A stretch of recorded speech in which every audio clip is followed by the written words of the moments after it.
Hello আসসালামু আলাইকুম everyone. আমি রিমা ইসলাম, ঢাকা থেকে। Bangladesh daily blog by Rima Islam. সকলকে শুভেচ্ছা। কাছের এবং দূরে যে যেখান থেকে আমার এই ভিডিওগুলো দেখছেন সকলকে অসংখ্য ধন্যবাদ। তো সবাই কেমন আছেন? নিশ্চয়ই ভালো আছেন। আমিও আলহামদুলিল্লাহ ভালো আছি। প্রতিদিনের মতো আজকেও চলে আসলাম নতুন আরেকটা ব্লগ নিয়ে। আজকে সারাদিন কী করব সেটাই আপনাদের সাথে শেয়ার করব। আশা করি আজকের ব্লগটা আপনাদের ভালোই লাগবে। তো ফজর নামাজ পড়ে হালকা ঘুম দিয়ে উঠলাম, হাজব্যান্ড বাচ্চাদেরকে নিয়ে স্কুলে চলে গেল। তো আমি মশারিগুলো খুলে বেডগুলো ঝাড়া দিয়ে রেখে দিলাম। পরে বেডগুলো গুছিয়ে নিব, থাইগুলো খুলে দিলাম, বাইরের হাওয়া বাতাসটা রুমে আসবে। থাইগুলো খুলে ফ্যানটা ছেড়ে দিলাম, প্রত্যেকটা রুমের ফ্যানগুলো ছেড়ে দিব। রুমের মধ্যে প্রচুর মশা, দিন আর রাতকে মশার যন্ত্রণায় অতিষ্ঠ আমরা। তো পর্দাগুলো নাড়াচাড়া করে দিলাম, মশাগুলো যেন বের হয়ে যায়। কারোর যদি মশা তাড়ানোর কোনো টেকনিক জানা থাকে কাইন্ডলি জানাবেন আমাকে। সব কিছুই অ্যাপ্লাই করেছি, কোনো কিছু কাজ হয় না। বাচ্চারা দুপুরে খাওয়ার পর যদি একটু হালকা ঘুম দেয়, মশার যন্ত্রণায় ঘুমাতে পারে না, মশারি টাঙানো লাগে। স্প্রে তো কাজ হয় না। যাই হোক, এটা আমি মনে করি এটা সবারই সমস্যা। টঙ্গীতেও সেম একই অবস্থা, ফার্মগেট আমার বোন থাকে, ওদের বাসায়ও নাকি একই অবস্থা। তো মশার কথা বলে আর লাভ নেই, মনে হয় সব জায়গায় সবারই একই সমস্যা। এখন আমি আমার জন্য নাস্তাটা তৈরি করে নিব। এভাবে হাজব্যান্ড খায় না, তো আমি আমার জন্য একটা ডিমের সাথে 2 চামচ চিনি আর সামান্য পরিমাণ লবণ দিয়ে ভালো করে মিক্সড করে নিলাম। তারপরে পাউরুটিকে ভিজিয়ে এটা তেলে ভেজে নিব। আর হাজব্যান্ডের জন্য নর্মালি সাদা পাউরুটি আর ডিম পোচ করে দিব। বাচ্চাদেরকে মেয়োনিজ দিয়ে কলা দিয়ে দিলাম। আজকে ভেজে দিলাম না, মাঝে মধ্যে ওদেরকেও দেই এভাবে টিফিনে। তো নাস্তাটা করে আজকে যেহেতু রমজান মাস চলে আসছে, রোজার বাজার করা হবে, ফ্রিজটাকে ভালো করে ক্লিন করব। আর হাজব্যান্ডকে বললাম নাস্তাটা করে আমাকে কিছু চালতা পচে যাচ্ছে, কয়েকদিন হলো বাসা পড়ে আছে, ওগুলো চালতার আচার দিব, চালতাগুলো যেন একটু কেটে দেয়।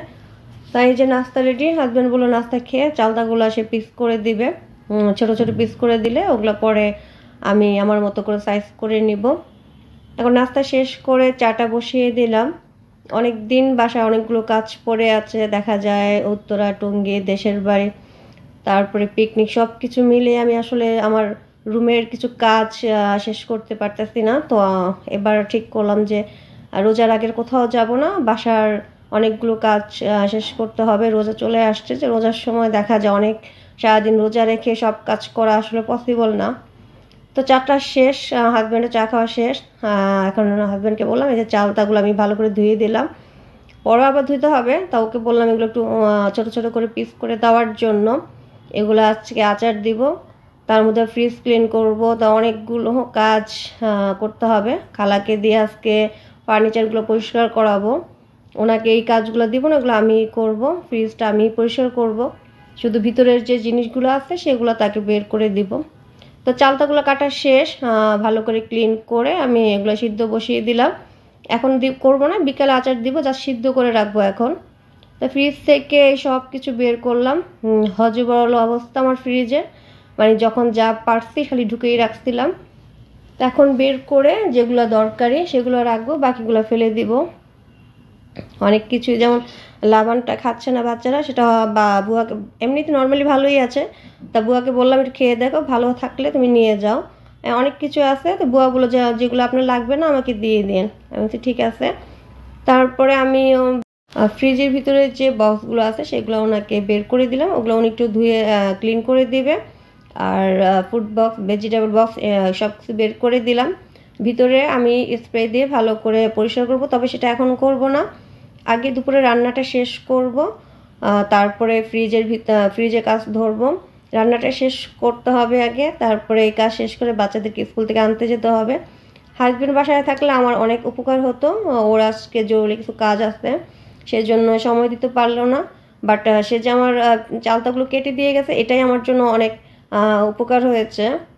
তারপরে এখন ওনার কাজ মোটামুটি কমে আসছে, আমি আমার রান্নাটা বসিয়ে দিব। শুধু বক্সগুলো দেওয়া বাকি আছে দেখলাম। আজকে বসে থাকার আসলে ওইরকম সময় নেই যে সে রান্না করতে বের হবে তারপর আমি রান্না করব, একটু ঝামেলাই আছে। তো আজকে রান্না করব বুটের ডাউল দিয়ে রুই মাছের মাথা। তো মুগ ডাউল দিয়ে রুই মাছের মুড়িঘণ্ট করেছি অনেকবার, বুটের ডাউল দিয়ে আমার করা হয়নি, আজকে ফার্স্ট। তো আজকে এটা রান্না করব। আম্মুর হাতে রান্না খেয়েছি অনেকবার, বাট আমি রান্না করিনি। তো আজকে বুটের ডাউল দিয়ে রান্না করে দেখি কেমন হয়। তো পুরাটা দেখালাম না, এটা পুরা রেসিপিটা আমি আমার ইউটিউব চ্যানেলে দিয়ে দিব, দয়া করে আপনারা দেখে নেবেন। ভালোই লাগবে, খারাপ লাগবে না আশা করি। তো আমার রান্না মুগ ডাউল দিয়ে বুটের ডাউল দিয়ে রুই মাছের মাথা রান্নাটা শেষ। এখন একটু সবজি করে নিব। সবজি ভাজি করার পর আমি আমার ফ্রিজটা নিয়ে বসবো, ফ্রিজটা ক্লিন করব। তো রান্না শেষ, আমার ফ্রিজও ক্লিন করা মোটামুটি শেষ। এই যে আমার ফ্রিজের ভিতরের অবস্থা, কতটুকু বোঝা যাচ্ছে জানি না, বাট ভালোই পরিষ্কার করলাম, অনেক সময় নিয়ে কিন্তু করলাম। আর তারপরে দেখলাম জোহরের আজান দিয়ে দিল। আজকে আমার সকাল থেকে ঘড়ি দেখার সময় হয়নি, বাট তখন মনে হলো আজকে তো তৃতীয় মুনাজাত ছিল, বিশীয় ইস্তেমার, কিন্তু কোনো আওয়াজ শোনা গেল না, মুনাজাতের কোনো সাউন্ড শোনা গেল না। যেটা সেকেন্ড এবং ফার্স্ট মুনাজাতে আমি আমার রুম থেকে, প্রথমটা আমি টুঙ্গিতে ছিলাম, সেকেন্ডটা আমি উত্তরায় ছিলাম, কোনো সাউন্ড শোনা গেল না। তো আমি বাহিরে আসলাম, যে দেখি বাহিরের লোকজন, বাট সবই স্বাভাবিক, কোনো মুনাজাতের কিছুই দেখলাম না। তারপর বাচ্চাদেরকে স্কুলে আনতে চলে যাব, ওদের স্কুলের টাইম হয়ে গেল। আজকে গোসল করা হয়নি, নামাজও হয়নি, বাসায় ওদেরকে নিয়ে তারপরে দেন গোসল করে নামাজ পড়বো। অনেক লেট হয়ে গেছে বাসার কাজগুলো শেষ করতে যে। তা বাচ্চাটা, আমার ছেলে এখনও নামেনি, আর ছেলের স্কুল এক জায়গা আর মেয়ের আবার আরেক জায়গায়। ওকে নিব, তারপর ওকে নিয়ে তার মেয়ের স্কুলে যাব। ছেলে আর মেয়ের ছুটির টাইমটা একই টাইম হওয়াতে মাঝে মধ্যে একটু প্রবলেম হয়ে যাচ্ছে। ছেলেকে নিতে আসছি, এখন মেয়ে হয়তো ওয়েট করতেছে আমার জন্য, আবার মেয়েকে যদি আগে নেই তো ছেলে বসে থাকে, এটা একটু প্রবলেম হয়ে গেছে যে একই টাইম হওয়াতে। 10-15 মিনিট আসলে আগপিছ করা উচিত ছিল, যেহেতু একই স্কুল, তারা তো জানে যে হয়তো বা ভাই বোন করতেই পারে, এটা আসলে বলা উচিত প্যারেন্টস মিটিংয়ে। তারপর মেয়ে বের হলো, মেয়ে বের হওয়ার পর বললো যে ওরা ভেলপুরি খাবে, অনেক বাচ্চা খাচ্ছে। তো ওদের জন্য 2টা অর্ডার দিলাম, বললাম মামা একটু তাড়াতাড়ি করে দেন। তো বাচ্চাদেরকে বললাম একটু তাড়াতাড়ি খেয়ে নাও, বাসায় আমার অনেকগুলো কাজ পড়ে আছে। ফ্রিজ ক্লিন করার পর জিনিসগুলো ঢুকানো হয়নি, তবে আগে গোসল করে নামাজ পড়ে নিব, তারপরে ফ্রিজে জিনিস ঢুকাবো। তো বাচ্চাদেরকে নিয়ে চলে আসলাম বাসা। তো রুমে ঢুকার পর মেয়ে বললো যে আজকে আমি স্কুল থেকে বই দিচ্ছে, অনেকগুলো বই, ওর কাঁধ ব্যথা করতেছে। তো আমি একটু বকাই দিলাম যে এত রাস্তায় আসলাম, তুমি কিছুই তখন বললা না।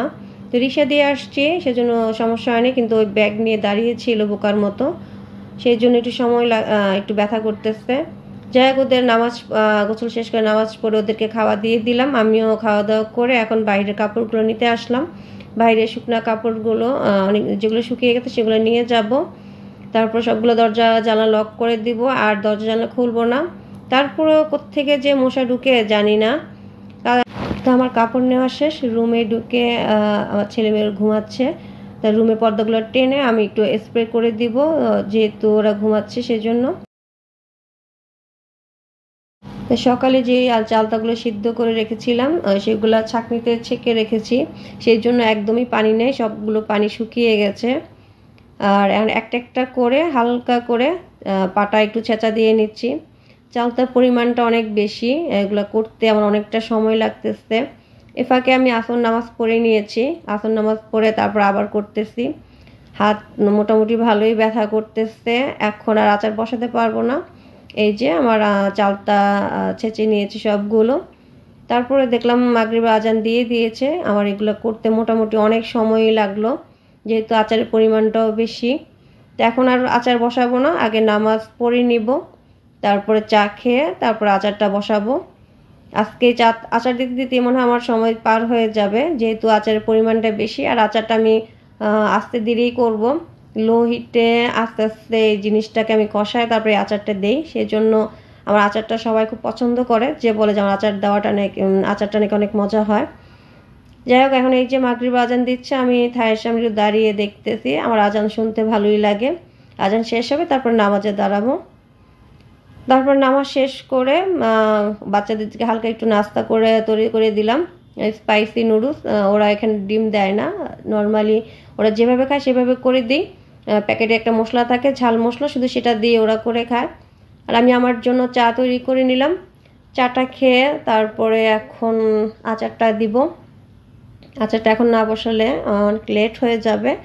তা চাটা নিয়ে একটু বেলকনির সামনে আসলাম, বের হই নাই, দরজা লক করাই, যদি মশা ঢুকে সেই ভয়ে রুমের থেকেই দাঁড়িয়ে চাটাকে শেষ করে চাটা শেষ করার জন্য ওয়েট করতেছি। চা শেষ হলে তারপরে আচার বসিয়ে দিব। তো এই যে আমার ফাইনালি আচার দিয়ে বসিয়ে দিলাম চুলায়। আস্তে আস্তে দেখা যায় অনেক সময় নিয়ে কষিয়ে তারপর আচার করব।